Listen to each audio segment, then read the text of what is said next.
নমস্কার বন্ধুরা, বাউন্ডলে.com-এ আপনাদের স্বাগত। আজ আমরা এক নতুন বাউন্ডলেপনায় নেমেছি। আজকে আমরা চলেছি রাঙামাটির দেশ পুরুলিয়ায়। তবে এই সফরটা বাকিদের থেকে একটু আলাদা, কারণ আমরা যাচ্ছি ঝাড়গ্রাম থেকে বাই রোড। আর এই মুহূর্তে আমরা দাঁড়িয়ে আছি বেলপাহাড়ি থেকে ঝিলিমিলি যাওয়ার রাস্তার মাঝে। পুরুলিয়া ভ্রমণ করতে গেলে ডেস্টিনেশনগুলো যেরকম সুন্দর, তার ট্রাভেলের যে রাস্তাটা সেটাও কিন্তু অসাধারণ।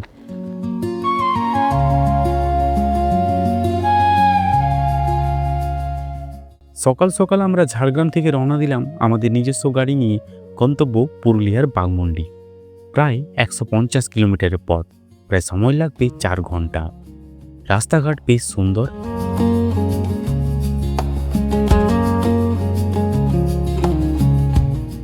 দুপুরে আমরা পৌঁছে গেলাম বাঘমুন্ডির ঝুমুর ইকো স্টেতে। ছিমছাম এই রিসোর্টটি আমাদের আগামী 2 দিনের ঠিকানা। এই ইকো স্টেটির ডিটেলস ভিডিও আমি আমার ইউটিউব চ্যানেলে আলাদাভাবে দিয়ে দেবো, আপনারা চেক করে নিতে পারেন। রিসোর্টের রেস্টুরেন্টে লাঞ্চ সেরেই আমরা বেরিয়ে পড়লাম খয়রাবেড়া ড্যামের দিকে। এই ড্যামের রাস্তা একটু সরু, তাই ড্যাম যেতে একটু টাইম লাগবে। তো এই পুরুলিয়া সফরে এসে আমাদের প্রথম ডেস্টিনেশন হচ্ছে খয়রাবেড়া ড্যাম। ড্যামের চারদিকটা দেখুন কি সুন্দর লাগছে, আপনাদেরকে একবার দেখাই। এটি একটি সেচ প্রকল্প হলেও এর প্রাকৃতিক সৌন্দর্য অতুলনীয়। এই ড্যামে কিন্তু কার পার্কিংয়ের জন্য 30 টাকা করে লাগে, আর বাইক নিয়ে এলে আপনারা কিন্তু এই যে আমি যে ড্যামের রাস্তা ধরে হাঁটছি এই রাস্তা পর্যন্ত আপনারা চলে আসতে পারেন। আপনাদেরকে একটা সুন্দর প্রকৃতি দেখায়, দেখুন আমার পেছনে সূর্যাস্ত হতে চলেছে, আর সূর্যের আভাটা কি সুন্দর গোধূলি রঙের হয়ে গেছে, আর কুয়াশার জন্য পেছনে পাহাড়গুলো দেখুন কি সুন্দর লাগছে। শীতের বিকেলে এখান থেকে সূর্যাস্ত দেখা এক পরম প্রাপ্তি। আর সত্যি এইখানে এসে কিন্তু দারুণ লাগলো। এই সুন্দর একটা সন্ধ্যা এই প্রকৃতির কোলে কাটাতে সত্যি দারুণ লাগে আমাদের। এই ড্যাম থেকে আমরা বেরিয়ে পড়লাম এবং পৌঁছে গেলাম চড়িদা গ্রামে। যেদিকেই তাকাবেন দেখবেন বড় বড় ছৌ নাচের মুখোশ সাজানো, তাই এই গ্রাম মুখোশ গ্রাম নামেই বেশি পরিচিত। তো বন্ধুরা, আমরা খয়রাবেড়া ড্যাম দেখার পর এখন পৌঁছে গেছি মুখোশ গ্রামে। গাড়ি পার্কিংয়ের সুন্দর ব্যবস্থা রয়েছে। তো গাড়ি পার্কিংয়ের জন্য এখানে মোটামুটি 30 টাকা করে লেগেছে, দেখুন 30 টাকার পার্কিং চার্জ। এখানে মন্দিরের সামনে আপনারা গাড়ি পার্ক করে এই পুরো এলাকাটা ঘুরতে পারেন। এখানে অজস্র মুখোশের দোকান রয়েছে, চাইলে আপনারা সেখান থেকে মুখোশ কিনেও নিয়ে যেতে পারবেন। স্থানীয় শিল্পীদের হাতের কাজ দেখে আমরা মুগ্ধ হলাম। চড়িদা মুখোশ গ্রামে এলে কিছু একটা অবশ্যই কিনে নিয়ে যাবেন। আর এখানে পুরুলিয়ার যে ছৌ মুখোশ আছে সেটা কিন্তু অসাধারণ। ছৌ মুখোশের সাথে সাথে ঘর সাজানোর জন্য বিভিন্ন ধরনের মুখোশ আপনারা পেয়ে যাবেন। কাউকে গিফট করার জন্য বা বাড়িতে সাজিয়ে রাখার জন্য অসাধারণ একটা গিফট। বাড়ির জন্য কিছু মুখোশ আর বন্ধুদের জন্য কিছু উপহার কিনে আমরা ফিরলাম আমাদের ডেরায়। রাতটা কাটলো ঝুমুর ইকোস্টে শান্ত পরিবেশে। আজ অনেকগুলো স্পট কভার করতে হবে, তাই আমরা সকাল সকাল বেরিয়ে পড়লাম। শীতের দিন ছোট, তাই সময়টা ঠিকঠাক ম্যানেজ করা খুব জরুরি। পাহাড়ের আঁকা বাঁকা চড়াই বেয়ে আমরা প্রথমে পৌঁছালাম লোয়ার ড্যামে। তো সকাল সকাল আমরা পৌঁছে গেছিলাম লোয়ার ড্যামে। লোয়ার ড্যামের ওই গেটের ভেতরে প্রবেশ নিষিদ্ধ এখন, তো এখান থেকে আপনাদেরকে লোয়ার ড্যাম দেখতে হবে। এরপর কিছুটা উঁচুতে অবস্থিত আপার ড্যাম। এই দুই বিশাল জলাধার জলবিদ্যুৎ প্রকল্পের অংশ। বন্ধুরা, লোয়ার ড্যাম দেখে আমরা এখন পৌঁছে গেছি আপার ড্যামে। এই আপার ড্যামের জল থেকে কিন্তু জলবিদ্যুৎ তৈরি হয়, আর অসাধারণ একটা জায়গা। উপর থেকে টপ থেকে ভিউটা কিন্তু দারুণ লাগছে। আমাদের পরবর্তী গন্তব্য সীতাকুণ্ড। জনশ্রুতি আছে বনবাসকালে তৃষ্ণার্ত সীতার জন্য রামচন্দ্র তীর দিয়ে মাটি খুঁড়ে এই জল বের করেছিলেন। আজ এই জায়গাটি পর্যটকদের আকর্ষণের কেন্দ্র হয়ে দাঁড়িয়েছে। এরপর আমাদের গাড়ি থামলো ময়ূর পাহাড়ে। এখানেও পার্কিংয়ের জন্য 30 টাকা লাগে। আমরা এখন ময়ূর পাহাড়ে পৌঁছে গেছি, আর উপরের দিকে উঠছি পাহাড়ের। আমাদের ছোট্ট মিমিও উঠছে। ময়ূর পাহাড়ের ওপর থেকে পাহাড়ের যে 360 ডিগ্রি ভিউ পাওয়া যায় তা ভাষায় প্রকাশ করা কঠিন। পুরো পুরুলিয়াকে যেন আপনি ওপর থেকে দেখছেন।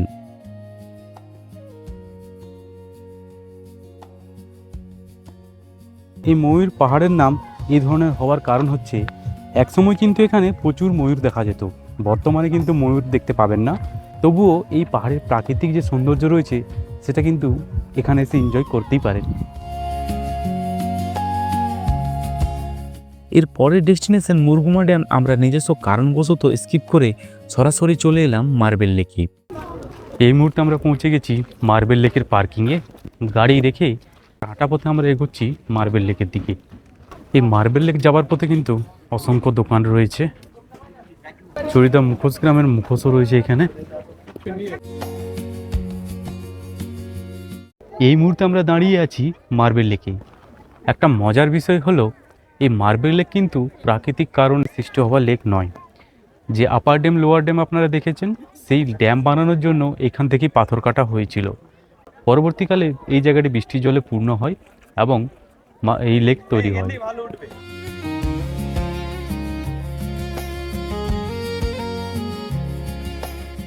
মার্বেল লেকের উপরিভাগের দৃশ্যটি দেখে এবার আমরা চলেছি মার্বেল লেকের একদম নিচে। সেখান থেকে দেখব এই সৌন্দর্যটা কী ধরনের।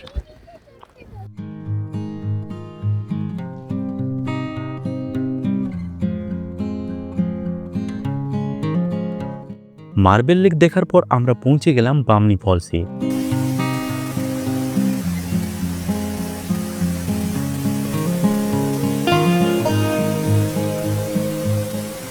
এই মুহূর্তে আমরা পৌঁছে গেছি বামনি ফলস। প্রায় 300-এরও বেশি পাথর আর সিঁড়ি ভেঙে আমরা নেমে গেলাম নিচে। আমার পিছনে যে ওয়াটারফলটি দেখছেন সেটা হচ্ছে বামনি ফলস। এটা হচ্ছে আপার পোর্শন। বামনি ফলসে প্রায় 200+ সিঁড়ি ভেঙে নামতে হয়। 3টে ধাপ আছে, আপার, মিডিল আর লোয়ার। তো আপার পোর্শনটা আমরা দেখলাম, এবার নিচের দিকে যাব, চলুন।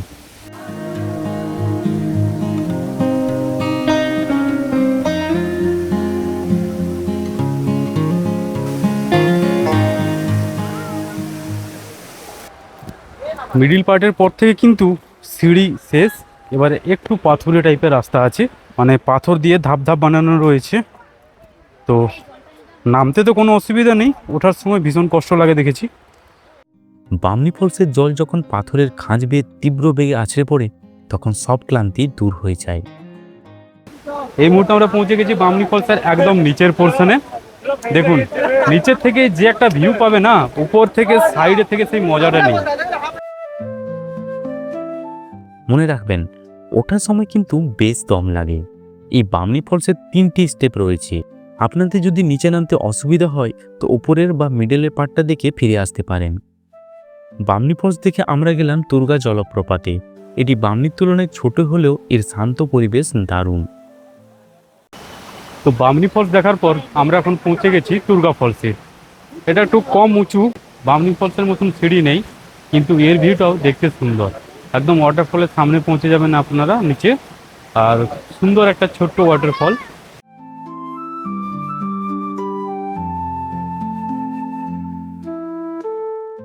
তুর্গা ফলসের খুব কাছেই রয়েছে তুর্গা ড্যাম।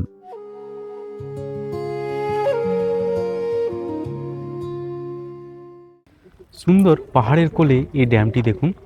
চারিদিকে তুর্গা ড্যামের ভিউটা দেখুন, অসাধারণ লাগছে। চারিদিকে সবুজ পাহাড়, মাঝখানে নীল জলরাশি আর সুবিস্তৃত আকাশ, সব কিছু মিলেমিশে যেন এক হয়ে গিয়েছে এইখানে।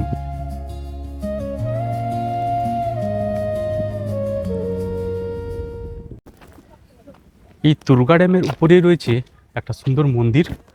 আপনারা চাইলে সেই মন্দিরটাও দর্শন করতে পারেন। আবার এই রাম মন্দিরের পেছন থেকে ঘাটকোচা ওয়াটারফলও দেখা যায়। এরপর তুর্গা ড্যামের সৌন্দর্য দেখে আমরা আবার ফিরলাম বাঘমুন্ডির দিকে। বিকেলে লাঞ্চ সেরে আমাদের শেষ স্টপেজ পাখি পাহাড়। শিল্পী চিত্তদে এবং তার দল পুরো একটি পাহাড়ের গায়ে পাখি আর বিভিন্ন বন্যপ্রাণীর অবয়ব খোদাই করেছেন। তো এই মুহূর্তে আমরা পাখি পাহাড়ে একটা শিল্পকলার মাঝে দাঁড়িয়ে আছি। পাখি পাহাড় আসলে আর কিছুই না, এই ধরনের যে পাথরগুলো রয়েছে তাদের মধ্যে ছিনি হাতুড়ি দিয়ে খোদাই করে সুন্দর সুন্দর চিত্রকর্ম করা হয়েছে। আর দেখতে কিন্তু অসাধারণ এই চিত্রকর্মগুলো। আপনারা যারা পাখি পাহাড় বেড়াতে আসছেন তাদের জন্য একটা কথা বলে রাখি, এখানে গ্রামের মহিলারা আপনাদেরকে কিন্তু গাইড করেন। আসলে পাখি পাহাড়ের চারিদিকে কিন্তু ছড়িয়ে ছিটিয়ে রয়েছে এই শিল্পকর্মগুলি। তো সেগুলো খুঁজে পাওয়ার জন্য গাইডের প্রয়োজন হয়। যদি আপনার জানা না থাকে তাহলে কিন্তু এখানে যারা গাইড থাকে মহিলারা, তাদের আপনার হেল্প নিতে পারেন। এই গাইডের বিনিময়ে তারা 100 টাকা করে চার্জ নিচ্ছে আমার কাছ থেকে, আর বললো এটাই স্ট্যান্ডার্ড চার্জ।